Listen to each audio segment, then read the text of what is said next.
हा, तर मी लास्ट मध्ये सांगतो ते शॉर्ट मध्ये. हे पहा, तुम्ही सायकलला टॉर्क प्रोव्हाइड करतात कसा? तुमच्या मागचं टायर असं असतं, त्याचा एक सेल इथं असतो, त्या एक सेलला एक स्प्रॉकेट असतं, बरोबर? असं असं स्प्रॉकेट असतं पहा असं, आणि त्या स्प्रॉकेटवर चेन असते, पाहिली ना? हो आणि ती चेन अशी पुढे गेलेली असते, आणि ती पुढे कशी गेलेली असते नीट पहा, तुम्ही ऑब्झर्व करा, तर चेनला तुम्ही नीट ऑब्झर्व केलं असते, ही चेन असते आणि चेन अशी पुढे जाऊन अशी झालेली असते, आणि इथं मेन स्प्रॉकेट असतं आणि त्याला पेडल असतं, पाहिलंय ना तुम्ही?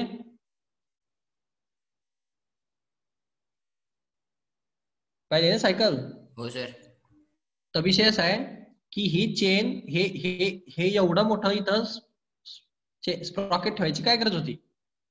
याला डायरेक्ट लावता आलं असतं ना.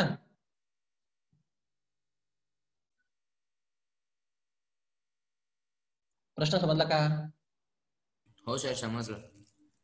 हा, मग हे जे आहे, जर तुम्हाला याला रोटेट करायचंय चांगल्या प्रकारे, तर ज्याचं जेवढं हे स्प्रॉकेटचं एक कॅल्क्युलेशन असतं इंजिनियरचं. इंजिनियर हे स्प्रॉकेट असेच बनवत नाही, याच्या मागे कॅल्क्युलेशन असतं, किती तुम्हाला इथं पॉवर डेव्हलप करायची, त्याच्यानुसार हे स्प्रॉकेटची साईज ठरलेली असते.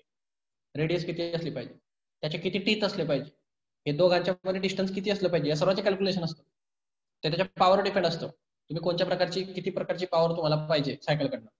सो हे जे तुम्ही जे पेडल लावलेलं आहे ना, हे पेडल, हे जे स्प्रॉकेट आहे, हे स्प्रॉकेट या पेडलचा वापर करून इथं टॉर्क प्रोव्हाइड करतं. म्हणजे काय करतं, एका पर्टिक्युलर डिस्टन्सवर इथं फोर्स लागतो पहा. हा जो फोर्स लागणार आहे इकडच्या बाजूला, असा टेन्शन जे लागणार आहे ते एवढ्या डी डिस्टन्सवर लागलं ना, समजलं का? हो सर. हा, मग याच्यामुळे ना त्याच्यामुळे टॉर्क डेव्हलप होतो, आणि त्या टॉर्कमुळे ती गोष्ट फिरते, मागची पण आणि पुढची पण, दोघे ठिकाणी. सो माझा म्हणण्याचा अर्थ होता की हे जर समजा तुमचं एक व्हील असेल, त्या व्हीलला मी टॉर्क प्रोव्हाइड करतोय, तर माझा जो टॉर्क आहे तो क्लॉकवाईज आहे, असा टॉर्क मी लावलेला, आणि मी याला इथं ब्रेक पण लावलेला आहे सपोज, म्हणजे गाडीचा ब्रेक आहे समजा, ओके? तो ब्रेक याला कोणत्या बाजूला टॉर्क प्रोव्हाइड करेल? बॅकवर्ड डायरेक्शनला. तो पण तर डी डिस्टन्सवर लागलेला फोर्स आहे की नाही? डी डिस्टन्सवर लागलेला फोर्स आहे की नाही तो बॅकवर्ड डायरेक्शनला?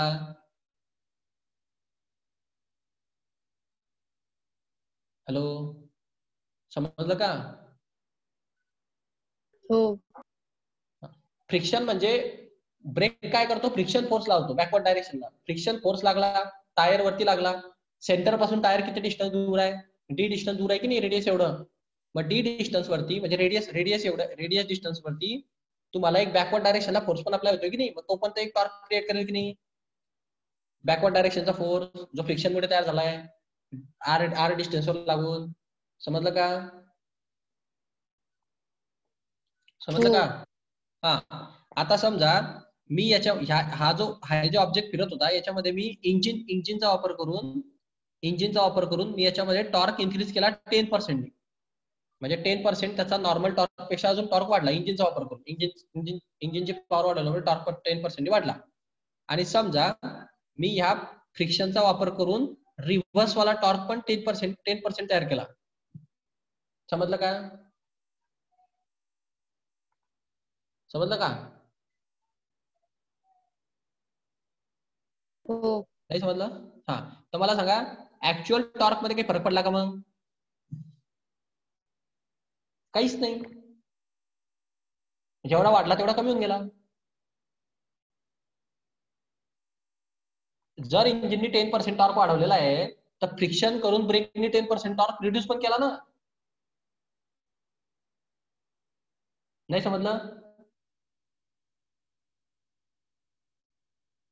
नाही समजलं? समजलं. हा, मग ही अशी केस असते, याला म्हणतात इक्विलिब्रियमची स्टेट. म्हणजे या ठिकाणी टॉर्क तर आहे, तुम्ही त्याच्यावर एक्स्ट्रा ॲडिशनल टॉर्क पण लावताय, पण तरी पण टॉर्क चेंज झालेला नाही. म्हणजे लावलेला टॉर्क आणि रिड्यूस झालेला टॉर्क सेम आहे. समजलं का? म्हणजे एक प्लस असेल, एक मायनस असेल. म्हणजे इंजिनने जर प्लस टॉर्क लावला, तर तेवढाच टॉर्क या ब्रेकनी निगेटिव्ह लावलेला आहे. दोघांचं एकूण कॅल्क्युलेशन 0 आहे. समजलं का? ऑब्जेक्ट ज्या स्पीडने फिरायला पाहिजे त्या स्पीडने फिरेल, भलेही तुम्ही इंजिनची स्पीड वाढवली तरी, बिकॉज ब्रेक त्याच्या स्पीडला वाढवलेल्या स्पीडला डिक्रीज करणार आहे. असं असतं. सो ह्या इक्विलिब्रियम स्टेट्स असतात अशा. आता हे एक्झाम्पल असे तुम्हाला काही पण विचारलं जाऊ शकतं, कसंही असतं ते, फक्त कॉन्सेप्ट समजून घ्या. पॉझिटिव्ह चार्ज, निगेटिव्ह टॉर्क, आता हे माइंड ब्लंडर्स वगैरे आहे. आता तुम्ही एक काम करा, तुम्ही ह्या ज्या नोट्स आहेत ना, त्याच्यामध्ये यापुढे नोट्स आहे आणि हे की पॉईंट्स आहे. हे की पॉईंट्स वाचा आज. नोट्स आणि माइंड ब्लंडर्स पण. ओके, शॉर्टकट मी सांगेल. समजा हे की पॉईंट्स नोट्स आणि माइंड ब्लंडर्स वाचा. त्याच्यामध्ये जो टॉपिक समजला नाही त्याला हायलाईट करा, म्हणजे तुमच्या नोटबुक तुमच्या याच्यामध्ये लिहून ठेवा कुठेतरी. 11 नंबरचा पॉईंट नाही समजला, 12 नंबरचा पॉईंट नाही समजला, आणि तो पॉईंट मी उद्या घेईल क्लासमध्ये. बाकी मग बाकीचे पॉईंट कीप करेल. समजला? चालेल सर. सर काल रात्री थांबू आपण आज मग. हा, झोपले होते का तुम्ही काय काल? हा, मी तुम्हाला फोन केला होता तेव्हा. काल लवकर झोपलो तुम्ही. सॉरी सर, तुम्हाला डिस्टर्ब केलं मी खूप रात्री. असू दे. आता हे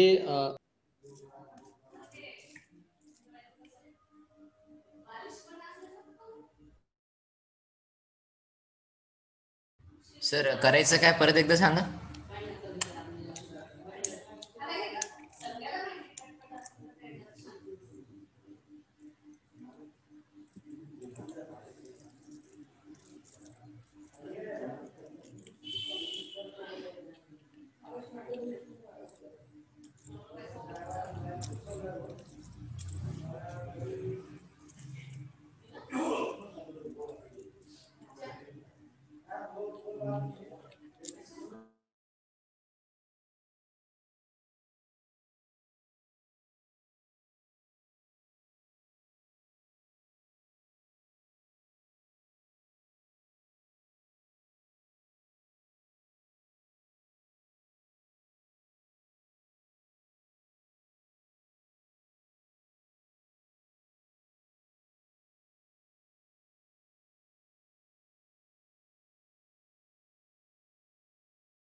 हॅलो, आवाज येतोय का? हो सर. हो सर. हा, स्क्रीन दिसते? हो. हा, सो पहा इकडे. आता याच्यामध्ये तुम्हाला इथं पटापट सोल्युशन सांगतो मी, तुम्ही घरी सॉल्व्ह करायचे. मी फक्त इथं शॉर्ट मध्ये फक्त एक्सप्लेन करतोय पटापट. आता समजा अशा टाईपचा क्वेश्चन आहे, हा आपण ऑलरेडी डिस्कस केलेला आहे. अशा टाईपचा क्वेश्चन की याच्यामध्ये 5 tan of theta is equal to 4 असेल, तर मग याला सॉल्व्ह करा. आता याला काय करायचं, पहिले tan ऑफ थिटाची व्हॅल्यू काढून घ्यायची. म्हणजे काय करायचं, tan ऑफ थिटा म्हणजे काय भेटेल, 4/5. समजलं? हा. हा 5 इकडे डिवाइड होऊन जाईल ना. समजलं का? हॅलो.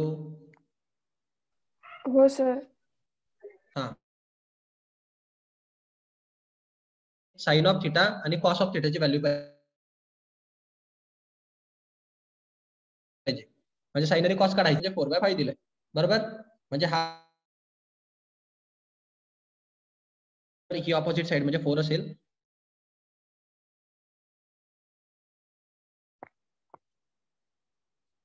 ओके, इथपर्यंत?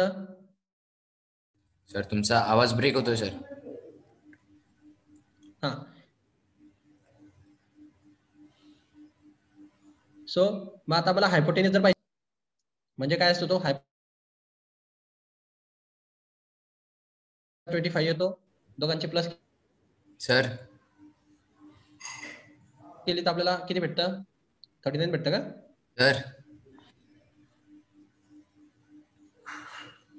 काय जास्त तुमचा आवाज कट होतोय होते माझ्या म्हणजे मध्ये मध्ये असं कट होतोय मध्येच येतोय कट होतोय येतोय कट होतोय असं होतंय आता येतोय का स्पष्ट आता येतोय स्पष्ट ठीक आहे तर मी काय सांगतो तुम्हाला परत सांग का परत सांगा सर थिटा काढायचा टॅन ऑफ थिटाची व्हॅल्यू काय येईल हे 4 डिवायडेड बाय 5 हा 5 इकडे डिवाइड करा आपल्याला साइन आणि कॉसची व्हॅल्यू पाहिजे टॅन म्हणजे काय असतं टॅन म्हणजे असतं opposite side upon adjacent side okay so तुमचा जो ट्रायंगल असेल तो ट्रायंगल अशा टाइपचा असेल पहा इथं थिटा ही ऑपोजिट साइड असते ही ऍडजस्टंट साइड असते आणि हा हायपोटेन्यूस असतो मग काय करणार आपण ऑपोजिट साइड माहिती आपल्याला किती 4 ऍडजस्टंट साइड आपल्याला माहिती किती 5 हायपोटेन्यूस काढता येईल पायथागोरसचा वापर करून मग कसं काढणार हे हायपोटेन्यूसचा स्क्वेअर म्हणजे हायपोटेन्यूसचा स्क्वेअर हा ऑपोजिट साइड म्हणजे 4 चा स्क्वेअर आणि हे ऍडजस्ट साइड म्हणजे 5 चा स्क्वेअर असतो सो हे येणार 16 आणि हे येणार 25 सो किती आन्सर येईल 16 प्लस 25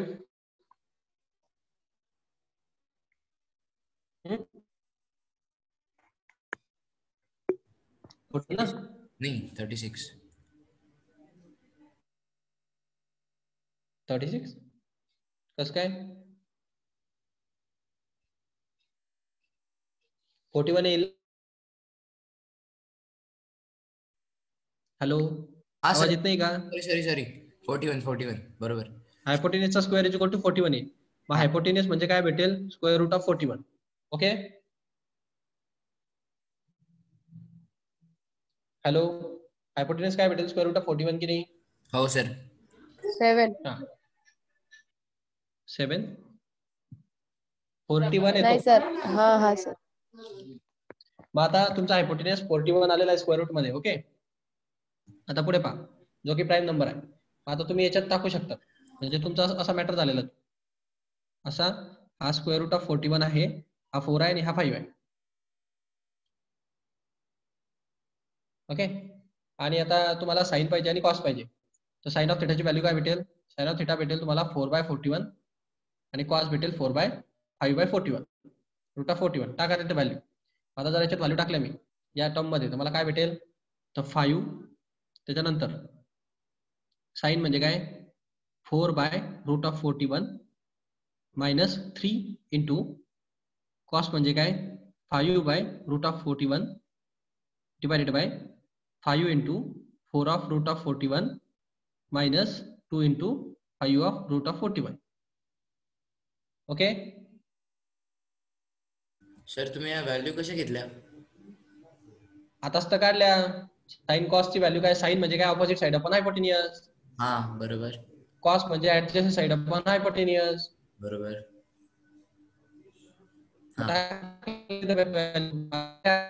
आता हे का 5/20 होईल आणि minus 5 3 15 upon root of 41 common होईल सो रूट ऑफ 41 घेऊ त्यानंतर खाली पण होणार आहे 5 4 20 मायनस 2 5 10 आणि हे रूट ऑफ 41 कॉमन येणार खाली हा रूट ऑफ 41 हा रूट ऑफ 41 कॅन्सल म्हणजे 20 मायनस 15 त्याचा आन्सर झाला 5 हे बघा 20 मायनस 15 आणि खाली काय उरणार 5 4 20 मायनस 10 असं उरेल सो काय झालं आन्सर मग इथं भेटणार 5 आणि इथं भेटणार 10 5 1 5 5 2 10 सो 1/2 आला पाहिजे आन्सर 1/6 कसं काय आलं इथं प्लस आहे का ओके 30 हे 30 होईल ते 30 प्लस आहे ना तिथं हे इथं खाली प्लस आहे सो 30 होईल मग 5 6 30 1/6 ओके ओके येस सर तुम्ही तुमच्या 10च्या नॉलेजने काढू शकता किंवा दुसरा ऑप्शन आहे सेकंड ऑप्शन असं आहे की हे साइन आणि कॉसला टॅन मध्ये कन्वर्ट करता येऊ शकतं मग कसं करायचं तर करायचं असं की साइन आहे ओके आणि साइनला जर मला टॅन बनवायचं असेल तर कसं बनवणार मी या साइनला कोण पाहिजे खाली कॉस ऑफ थिटा पाहिजे ना, साइन थिटा पण कॉस थिटा म्हणजे टॅन थिटा असतं. Without teacher. नाही. हा, मग मी काय करू शकतो, या न्युमिरेटर आणि डिनॉमिनेटरला डिवाइड, तिथं कमांड द्यायची, divide numerator and denominator, divide numerator and denominator by या साइनच्या डिवाइड बाय कॉस पाहिजे. जर याला कॉस केलं त्याला पण कॉस करावं लागेल, कॉस कॉस कॅन्सल होऊन जाईल. सो या साइनला डिवाइड बाय कॉस करतो, याला पण कॉस करतो, न्युमिरेटर डिनॉमिनेटर दोघांना कॉसने डिवाइड करतो. मग काय भेटेल पहा, 5 sine of theta divide by cos of theta. जर याला कॉसने केलं तर इकडे पण करावं लागतं 3 cos of theta divide by cos of theta. जर आपण न्युमिरेटरला डिवाइड केलं तर डिनॉमिनेटरला पण त्याच्याने डिवाइड करावं लागेल, तेव्हा त्याचा इम्पॅक्ट 0 होईल. म्हणजे sine of 5 sine of theta divide by इथं पण कॉस ऑफ थिटा येईल आणि प्लस इथं 2 हे cos of theta divide bye पुन्हा कॉस ऑफ थिटा. समजलं का? मी काय केलं तर न्युमिरेटर आणि डिनॉमिनेटरला कॉसने डिवाइड केलं. ओके, हो सर. असं का बरं केलं, तर हे साइन अपॉन कॉस म्हणजे टॅन भेटेल आणि मला टॅनची व्हॅल्यू माहिती आहे. कॉस कॉस कॅन्सल होईल, कॉस कॉस कॅन्सल होईल, साइन अपॉन कॉस म्हणजे टॅन भेटेल. डायरेक्ट टॅनची व्हॅल्यू टाकता येते. लक्षात? हो. हो. सो मल्टिपल मेथड्स असतात तुमच्याकडे, कुठल्याही मेथडने सॉल्व्ह करा जे तुम्हाला सोयीचं वाटेल. आता हा बऱ्याच वेळेस विचारला गेलेला प्रश्न आहे. Sine of theta plus cosec of theta equal to 2 असतो, then sine square theta plus cosec square theta काय भेटेल. आता खूपच सोपा आणि खूपच वेगळ्या सोप्या टाईपचा क्वेश्चन आहे. म्हणजे काय, तुम्हाला हे एक ब्रॅकेट दिलाय आणि त्याचे स्क्वेअर विचारले, खूपच सोपं असतं ते. काय करायचं, हा जर याचे स्क्वेअर विचारले तुम्हाला, या टर्मचे स्क्वेअर विचारले की नाही प्लसचे, तर कम्प्लीट स्क्वेअर करून टाका. म्हणजे पहा, sine of theta plus cosec of theta चा होल ब्रॅकेट स्क्वेअर, म्हणजे इकडे ह्या 2 चा पण स्क्वेअर येईल की नाही. मी taking square on both side घेतलं. का बरं घेतलं मी तसं, कारण मला सेपरेट सेपरेट स्क्वेअर पाहिजे. आलं का लक्षात? आलं का लक्षात? हो. आता याच्याबद्दल तुमचं 8 किंवा 9 स्टँडर्ड मध्ये काम झालेलं असेल. तुम्ही 8 किंवा 9 स्टँडर्ड मध्ये जर सोर्स स्टडीला रिवाइज केलं तर तुम्हाला एक गोष्ट आठवेल. पहा, मी जर तुम्हाला असा फॉर्म्युला विचारला, ए स्क्वेअर प्लस बी स्क्वेअरचा फॉर्म्युला काय असतो, तर तुमच्याकडे फॉर्म्युला होता पहा, A plus B whole bracket square minus 2ab, किंवा याला ऑर मध्ये तुम्ही दुसरा फॉर्म्युला द्यायचे, ऑर मध्ये A minus B whole bracket square plus 2ab. आठवतात काय फॉर्म्युले? हो. आठवतात का? हा, हो. हा, मग काय, मग हे फॉर्म्युले वापरले तरी चालते डायरेक्ट. याच्यामध्ये ए स्क्वेअर आणि बी स्क्वेअरचा अर्थ काय असतो, ए म्हणजे साइन ऑफ थिटा, बी म्हणजे कोसेक ऑफ थिटा. हे त्याने विचारलंय पहा, ए स्क्वेअर आणि बी स्क्वेअर दोघांचे प्लस. समजलं का?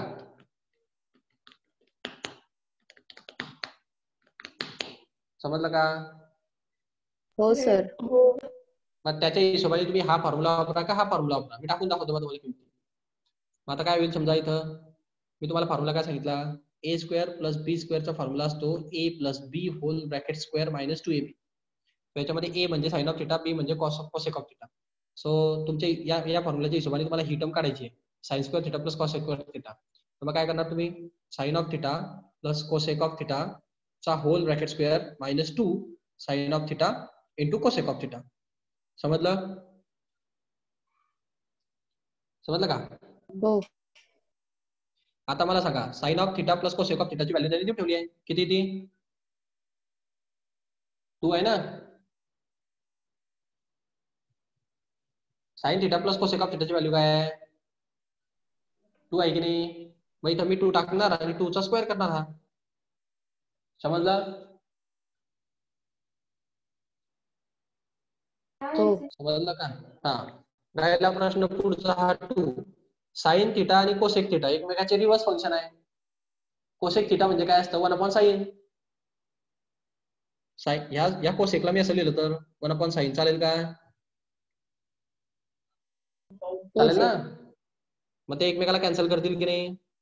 मग हे साइन आणि हे साइन कॅन्सल झालं, मग ते इथं कोण उरलं 2, म्हणजे 2 चा स्क्वेअर आला 4 आणि हे मायनस 2, म्हणजे आन्सर काय असलं पाहिजे 2. म्हणजे त्या क्वेश्चनचा आन्सर 2 आहे. ओके,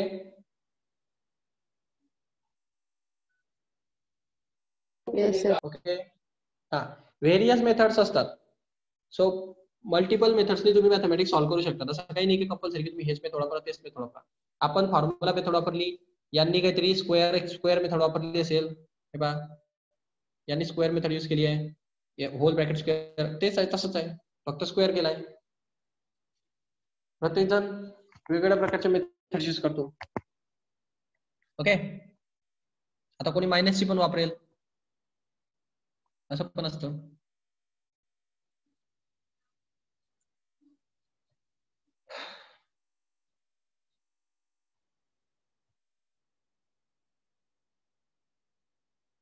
आता हा क्वेश्चन कसा आहे, या 10⁻10 वाला, याला थोडीशी तुम्हाला साईनची व्हॅल्यू काढावी लागणार आहे. सेमच क्वेश्चन आहे पहा, पण याच्यातनं ते sin⁻10 येत नाही. sin⁻10 कसा काढावा लागेल तुम्हाला, त्याच्यातनं साईनची व्हॅल्यू काढावी लागणार आहे. त्याने काय करणार पहा, तो ते टर्म घेणार ना, ते टर्म घेणार आणि त्याला थोडंसं सिम्प्लिफाय करणार.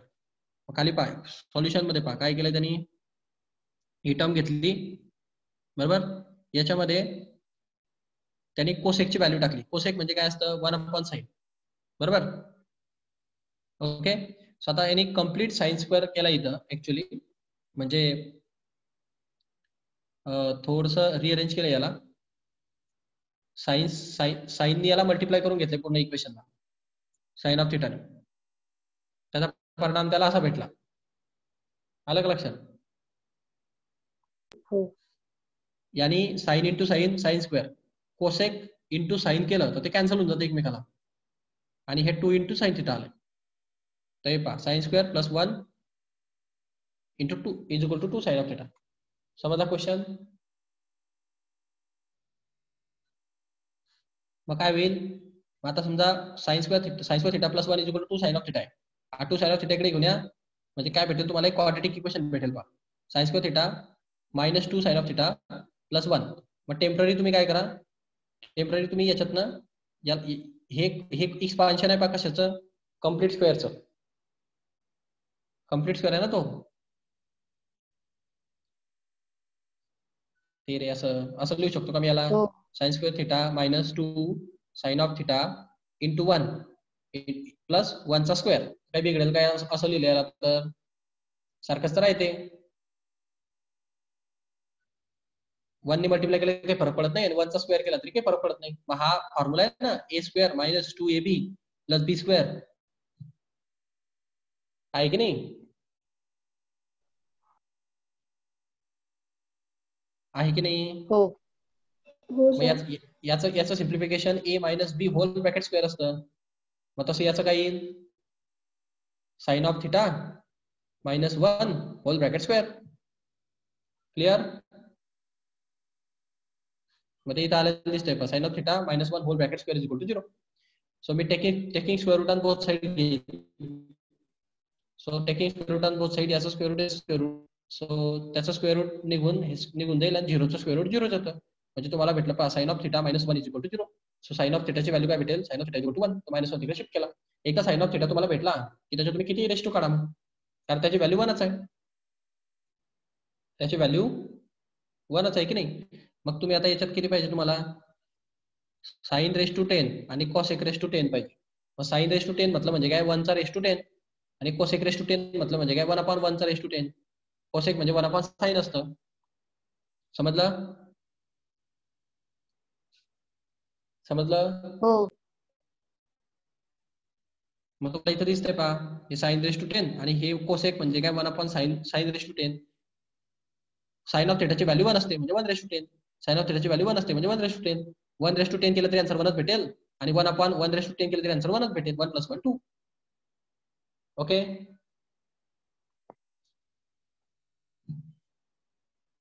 Yes sir. ओके. अशा टाइपचे क्वेश्चन्स असतात ते.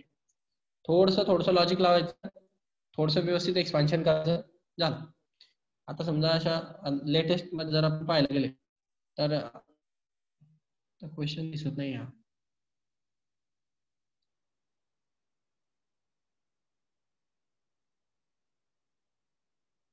आता पहा JEE वेस्ट बेंगॉलच्या JEE आले क्वेश्चन आहे 22 पहा. वेस्ट बेंगॉलच्या JEE आलेला क्वेश्चन. आता हे प्रत्येक त्यांची वेगळी JEE असते, जॉईंट एंट्रन्स एक्झाम. आपल्या सीईटी सारखी. तर हे पहा क्वेश्चन आहे 2y cos of theta is equal to x sine of theta असतो आणि 2x sec of theta minus y cosec of theta is equal to दिसत नाही पुढचं इज इक्वल टू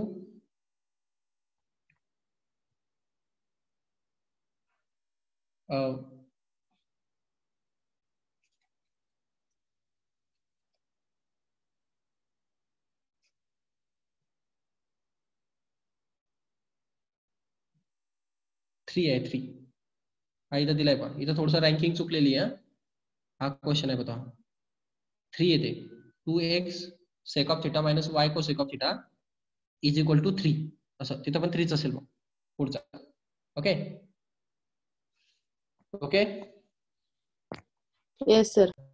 तर मग हे x square plus y square x square plus 4y स्क्वेअरची value काय असेल असं त्यांनी क्वेश्चन विचारला. आता कसं काढणार तुम्ही, तर तुम्हाला 2y cos ऑफ थिटा आणि x साइन ऑफ थिटाची व्हॅल्यू इक्वल दिली असं त्यांनी म्हटलं तिथं की x साइन ऑफ थिटाची व्हॅल्यू इक्वल असते.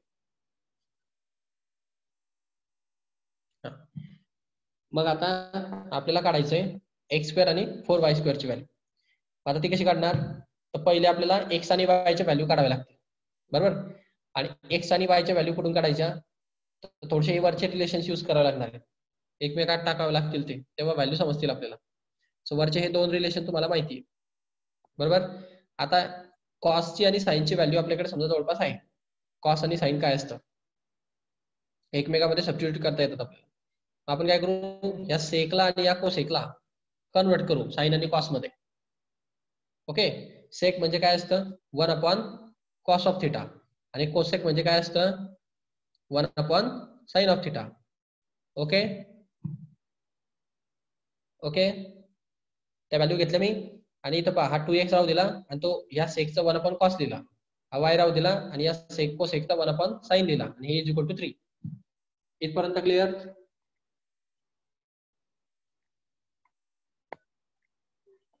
इथपर्यंत क्लिअर. हो. नंतर याला क्रॉस मल्टिप्लाय केलं मी,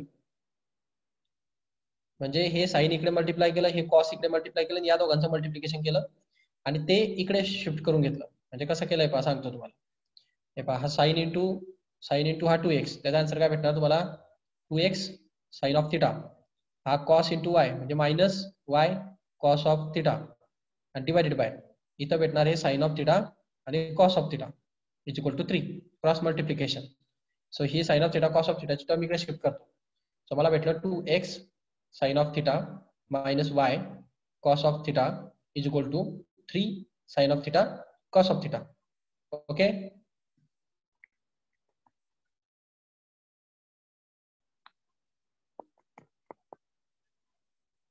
हॅलो इथपर्यंत ओके.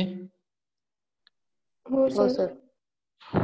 आता तुम्ही काय करा, तुम्हाला हे वरती रिलेशन माहिती पहा, एक्स साइन ऑफ थिटाची व्हॅल्यू काय असते 2y कॉस ऑफ थिटा. म्हणजे या एक्स साइन ऑफ थिटाचं मी टाकू शकतो का, ते हे टाकू शकतो का?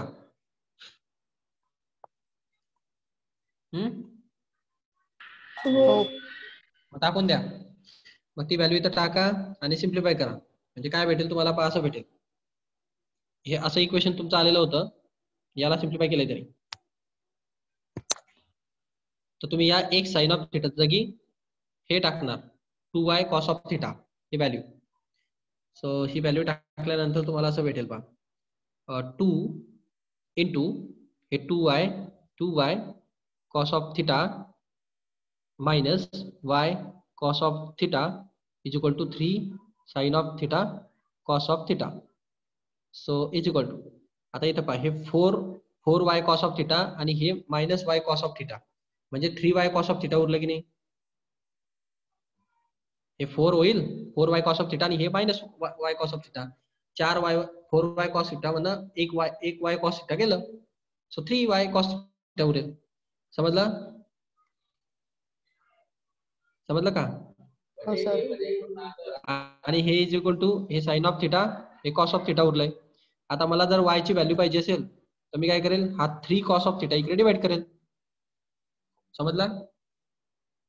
सो y ची व्हॅल्यू काय भेटणार, हे 3 sine of theta cos of theta आलेलं आणि डिवायडेड बाय हे इकडचे 3 आणि हे कॉस ऑफ थिटा इकडे divide. So 3 cos of theta divide.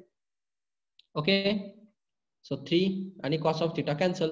So y ची व्हॅल्यू भेटणार तुम्हाला साइन ऑफ थिटा. हे doubt?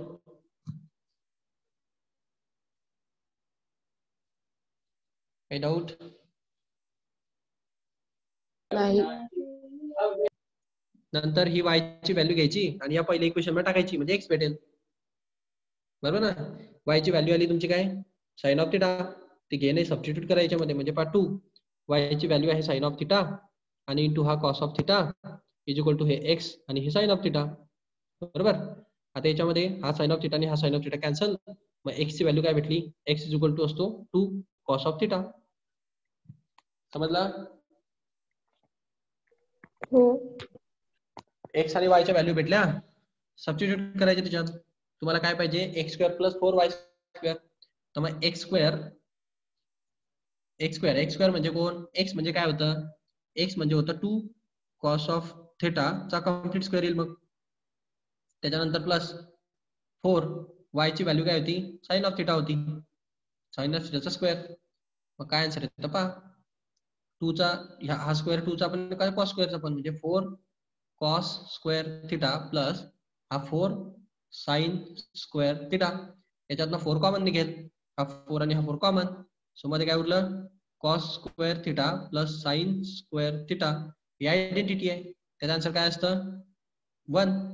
Sign square theta plus cos square theta 1. 1 into 4 म्हणजे 4 म्हणजे 4 आन्सर असलं पाहिजे. क्लिअर? Yes sir.